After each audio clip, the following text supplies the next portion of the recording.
আমি একটি মেয়ে, আমারও স্বপ্ন আছে।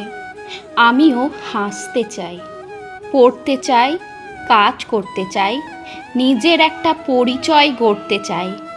কিন্তু জানো, বাড়ি থেকে বেরোনোর আগে আমি শুধু আয়নায় নিজেকে দেখি না, মায়ের চোখটাও দেখি।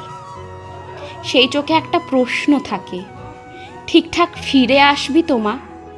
আমি যখন বলি মা পৌঁছে ফোন করব, তখন বুঝি একটা ফোনের অপেক্ষায় শুধু একজন মানুষ নয়, একটা পুরো পরিবার বেঁচে থাকে।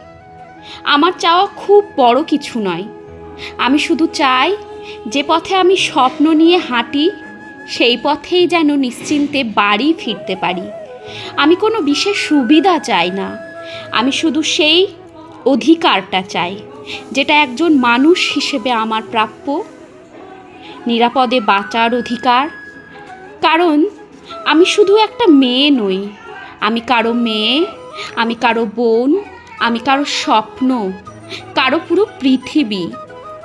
তাই যেদিন প্রতিটি মেয়ে নিশ্চিন্তে বাড়ি ফিরবে, সেদিন সত্যিকারের জিতবে আমাদের সমাজ।